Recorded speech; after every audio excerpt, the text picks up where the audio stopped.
Thanks for joining us. This is The Economy with me, Ibrahim Sani. We are celebrating the Chinese New Year, the Lunar Festival, this week, and we are also trying to understand a little bit better in terms of how the 2026 year is going to pan out. After much ado about the ASEAN summit last year and some understanding into how the year is shaping up, we would like to see how the next maybe 10 to 12 months is going to shape up when it comes to investing. Joining us online is Sri Andrew Sheng, the financial columnist that everybody knows and love. Sri, Sini Kuala, Kongsi Fachai, Konghe Fachoy.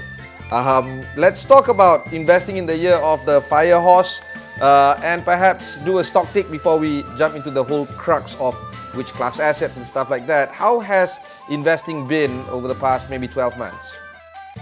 Well, this year is the year of the snake, and the snake goes up and down.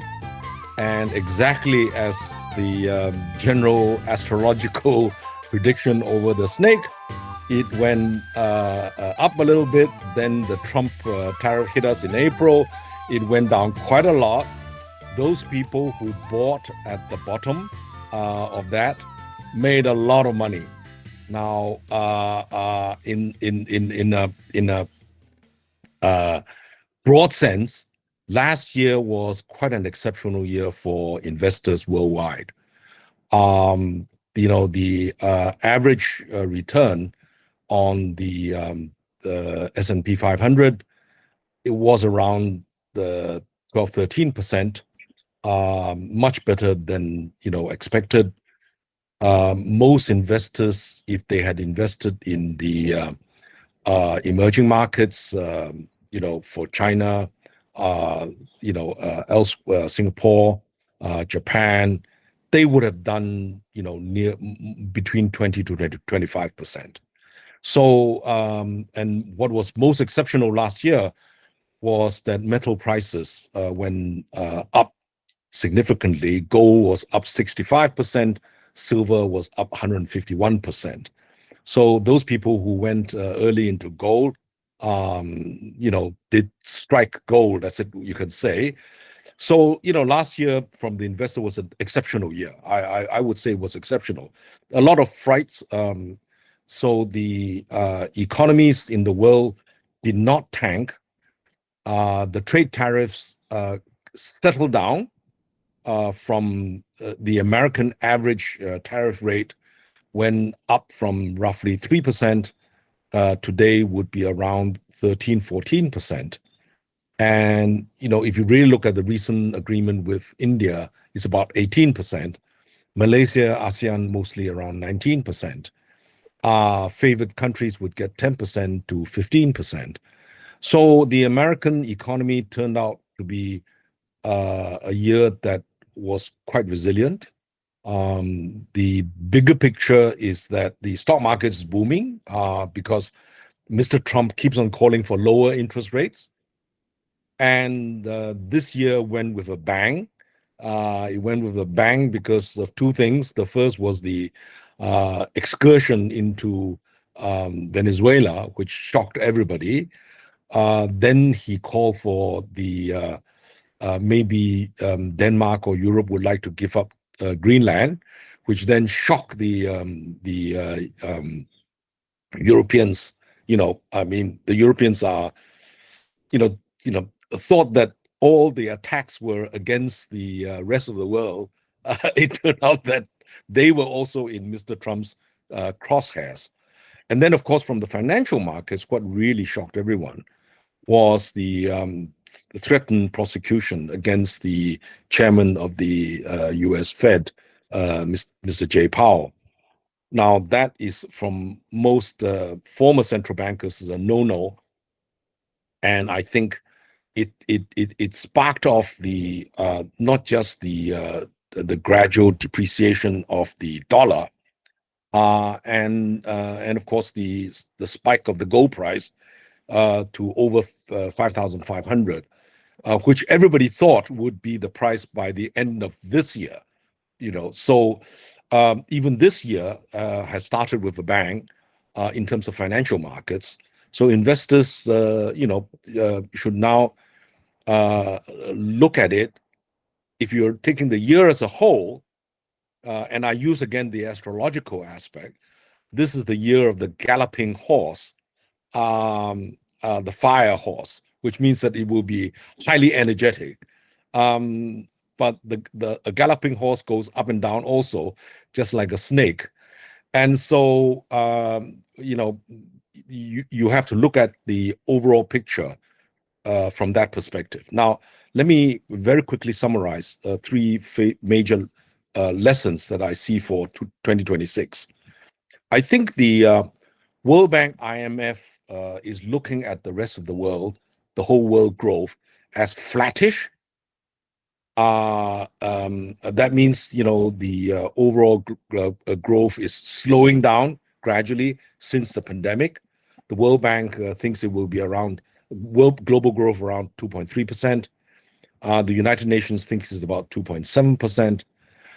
The advanced markets, the developed markets are supposed to be flattish, with the United States around 2%, Europe around 1.3%, and Japan, I guess, is doing very flat. And then China will be around 4%. These are the big economies. India is the exception, but it's slowing down somewhat. They think it will slow down from 7.4% to 6.6%. So the broad picture is that the IMF, World Bank, is somewhat cautious. The world is still in deflation. Inflation does not seem to rise too much. Despite the problems in the Middle East, oil prices only sparked up slightly. Brent is now $68, $69 per barrel. We do not see high spikes of inflation. So the broad picture is that the world is sanguine. I mean, it looks okay. It looks okay. From the market's point of view, I think I was earlier in the year, late last year, a little bit worried, but I thought that the World Bank forecast for next year is probably too cautious. Now, the second point that I really want to make is that the bandwidth of risks have widened quite considerably. Okay, Mr. Trump, can push the markets quite a lot up and down. But from a financial markets point of view, this year is going to be particularly interesting because the Mr. Trump wants to win his midterm elections, which will be in November, which is why he wanted interest rates to go down for two reasons. Number one, the lower the interest rate, the higher the stock market, the higher the bond market, and of course the higher the real estate market. But Mr. Powell, the existing Fed, is very slow in cutting interest rates, which is why he needs to get a new chairman in. And if the new chairman in and begins to cut rates, the markets could have some upside. That's the kind of general broad picture. And of course, if the dollar starts weakening, and the dollar has been weakening roughly 10% in the last year or so, the global picture is that a weak dollar is good for the world economy and also good for financial markets, because the dollar being the major currency, squeezes the liquidity. A strong dollar shrinks the economy because all the money goes to the United States. The depreciation of the dollar causes a de-dollarization exercise, which is why money is flowing back, and Malaysia has been a beneficiary. The ringgit has been one of the strongest emerging market currencies, increasing 10%, literally in the last 4 or 5 months. So that's the broad picture, in a nutshell. There's a lot that I can slice and dice on that one, but perhaps we'll go into specifics. Let's talk about the bond market. There's a lot of reports showing that countries are now dumping US T-bills, and it's being bought up by folks like in the developing world. Yield curve is steepening. We're looking at bond market being quite an interesting time to get into. How do you see large players, in the likes of sovereign funds and other large PE players come into play, taking a position on fixed assets, fixed income? Do you think that that is a situation where we're going to see a little bit more interdimensional play between how players view the bond market for this year? Okay, I'm overall not so optimistic about the bond market. And the reason why I'm not optimistic of the bond market, particularly from the retail point of view, there's a wholesale guys who are into the bond market, and then there's a retail guy. Even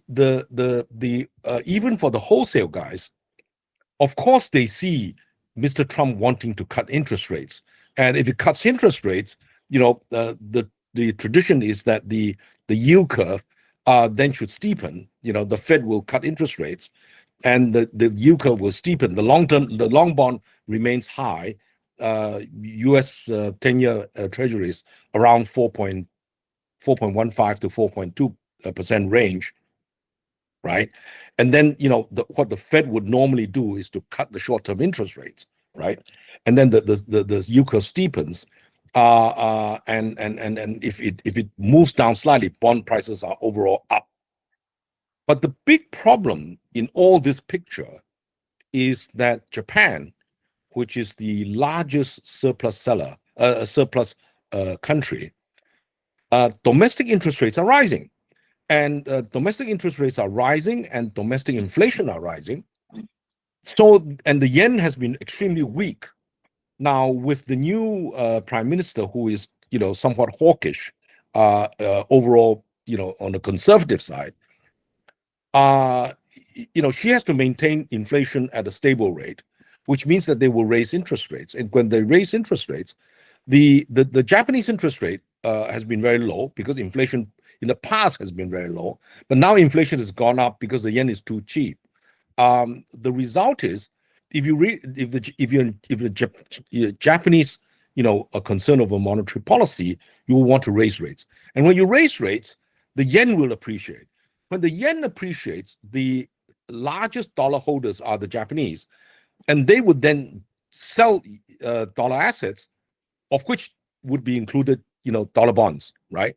Now, the Chinese have been reducing dollar bonds, and partly moving into gold, right, and something else for geopolitical reasons. The Japanese have to do this to protect themselves from foreign exchange losses. So, to a large extent, the long bond for the Japanese long bond has high volatility because of this uncertainty. The U.S. one would depend very much how the Fed conducts its monetary policy, because if the new Fed governor becomes more quantitative easing, he will not only lower interest rate, he will start buying long bonds to get the long bond price yield also come down. So because other peoples are selling, right? So the U.S. Fed will start collecting U.S. Treasuries, and that means that bond market is only for the expert, not for the retail. Yeah. And speaking as a retail investor, that means I'm too small to count. I'm only managing. I want to declare my interest. I don't advise anybody. No funds, no nothing. Right. For profit, I do some free advisory work for basically think tanks and all that, but but this is not for profit, and so I only manage my own retirement assets. So I'm not into bonds, and the reason retail is not in bonds is that the interest rate at 4%. If the retail your intermediary charges you 1% to buy or sell, the buy and sell will cost you 2%, so your net yield is 2%. And then if the interest rate up and down, you're not going to get much money. So, given the risk profile at this point of time for the retail, I would tend to avoid bonds. That's my personal view. Different people have different risk appetites and concerns. So to me, the bond issue, if I'm a risk prudent guy, putting money in a bank deposits or putting money into a bank share that gives you a dividend of 6%, 5 to 6%, is far better than trying to put money in a bond market, which I have risks that I can't control. Therefore, it's nicely that we move from fixed income to equities right now. Valuations are going to be a key feature. Investors are looking beyond the revenue and the bottom line. They're looking at how geopolitics is coming to play. One area of I wouldn't say concern, but rather a viewpoint to look at is on the semiconductor players, the tech players, especially those that are moving into AI, agentic AI. Some companies like Nvidia, Google, Meta, Apple, for instance, those are going to be some of the focus areas, at least for the US market, globally as well. Some Chinese companies are also taking some interest from retail players that are going into equities. Where do you see the whole idea of valuations going to shape up, and how do you see equities being seen as the favored asset class of investment during the year of the fire horse? Well, I think equities and commodities at the present moment are the two areas which mainstream investors are looking at. Okay, now the reason why equities are still appealing is that if you really think through this, the risk return, an investor has three considerations, right? Basically, your risk, right? Your liquidity, and your protection of your principal, right? And so the risk issue is that if the return is high, right, but your principal can be lost, completely. Obviously, it depends upon your age. If you're a very young person who has a lot of risk appetite, it's not a problem to go for the higher risk assets. If you're very conservative, you're growing older, you prefer a very steady income and no loss of your principal. So everything is a liquidity, risk return, and principal store value issue. At this point of time, given the massive, geopolitical, technological risk issues, equity has been favored because the risks may be there, but the returns have been very high. And the US market has been very strong because of the Magnificent Seven. The Magnificent Seven is now 1/3 of the market cap of the United States stock market. But the stock market is now twice the US GDP, one of the highest ever. So if you are now scared of the dollar, or you want to diversify for various reasons, and some people are questioning whether there's an AI bubble, I'll go into that detail later. The correct strategy is to kind of underweight the US stock market and invest in emerging markets and elsewhere. For example, Japanese market is going up quite a lot for reasons. When the Japanese sell US dollar, they bring back into yen, and when they're into yen, they can't buy bonds because bonds has a high risk, as I explained before. So they pile into equities. Which is, Japanese market for a long time has been undervalued. And so they're piling into Japanese equities, right? This is Japanese investors piling back into Japanese equities issues. So if we were to look at the US stock market, the crucial where it will go depends not just the macro situation where interest rates are, but whether the profits of the tech industry will continue to be strong. Now, here is the subtle issue here. As you know, a lot of the reason why the tech is doing very well is the AI technology boom. Okay, and the AI technology boom is including semiconductors, is really about what Jensen Huang said. The AI boom is about energy. If you got no energy, you can't go into AI. You cannot make chips. You cannot do cyber currencies. You mine Bitcoin using energy. And if you don't have energy, you can't mine Bitcoin, right? The cyber currencies and such. You want to do AI, large models, you need a lot of energy, right? And you need a lot of high power chips. Okay, so the AI story is a little bit like the gold rush. Who makes money? Is it the miner or is it the shovel supplier? And in many cases, the miners don't make that much money. They go into the California gold rush, they go to Alaska, they go into the wilderness. They have to eat, so they have to buy food, they have to buy the shovels. It's the guy who sells the shovels and the food that make a lot of money, and the chance of hitting gold may not be that high, but the risk is worth it. So what is now happening in the tech industry is that the infrastructure shovel providers like NVIDIA, the super chips, have very high valuation. They're going to make the money, right? And then the big infrastructure guys like Amazon Cloud, Meta, Google, or all this. And I'm not recommending these shares. I'm just giving you an illustration.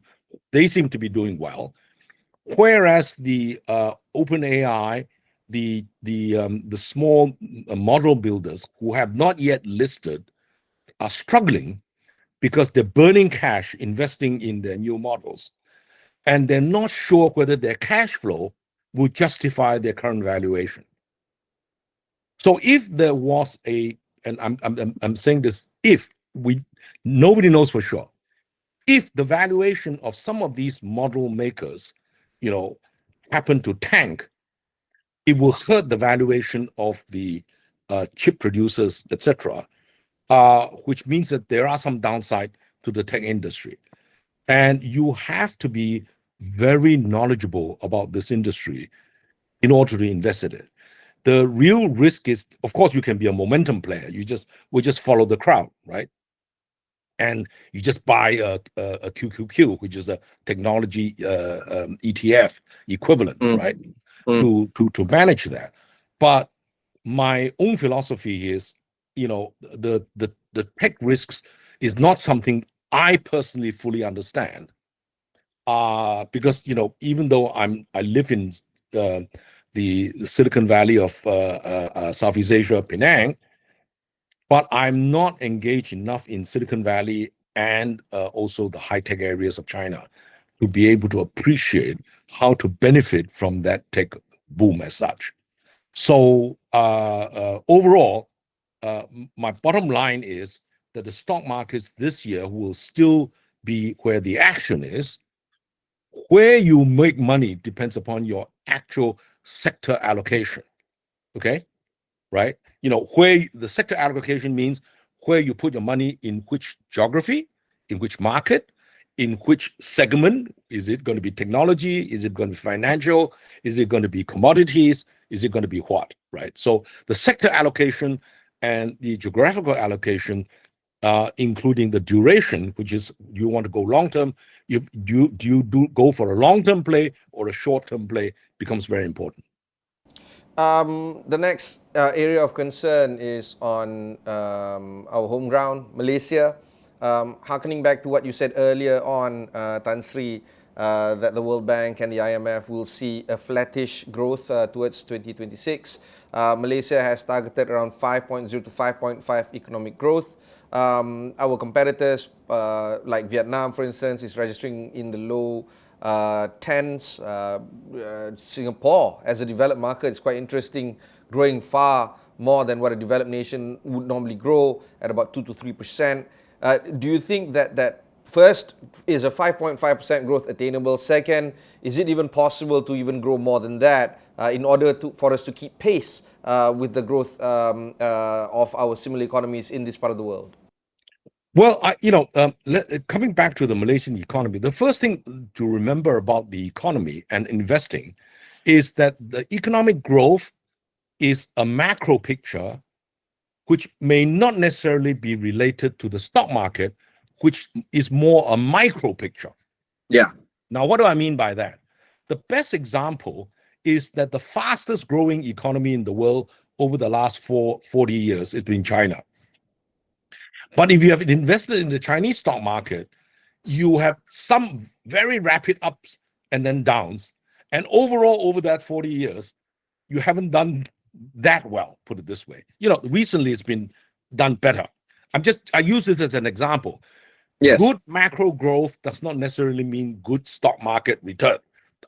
Is one thing a lot of people don't quite understand this. They listen to some, stock market analysts. They say, country A is doing well, therefore the stock market must be doing well, right? Not necessarily so. There are special reasons why the stock market could not do well, or even the economic growth may not be well, but the stock market could be doing very well, particularly in certain sectors, all right? So here's the issue for Malaysia. The Malaysian market, if you really look at Malaysian stock market, Malaysian economic growth has been pretty steady. We've actually been recovering, but the stock market has been flat for quite a long time.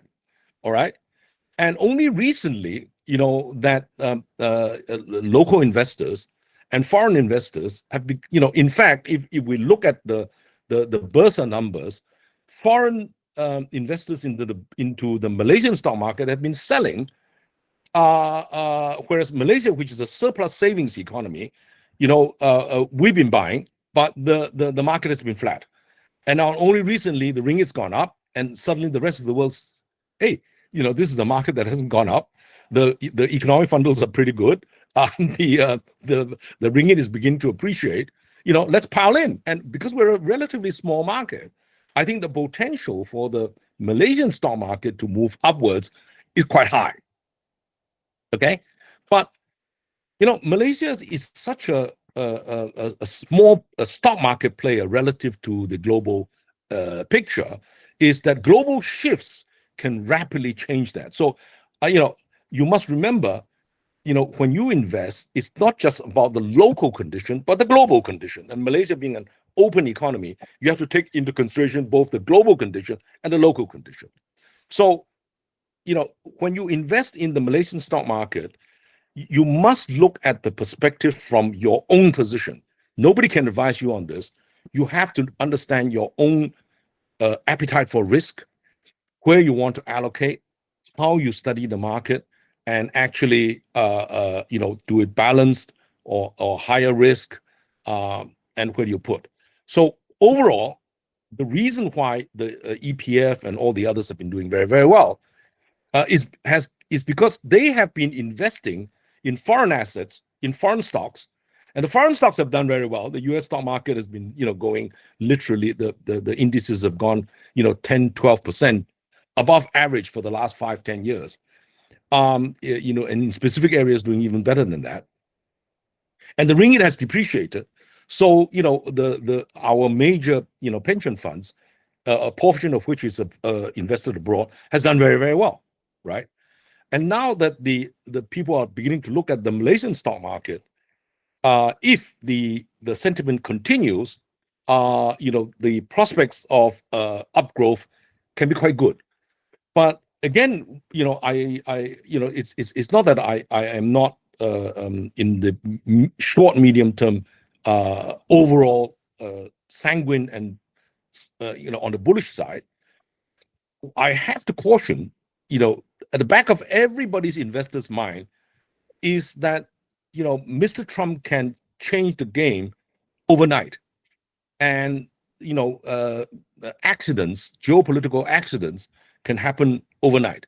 Now, as you know, within the ASEAN, there have been little ripples here and there. The Indonesian stock market, had a little bit of a rout.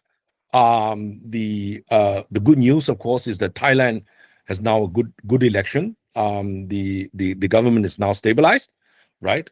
And of course, in Japan, we now have a very strong prime minister with a mandate, for change.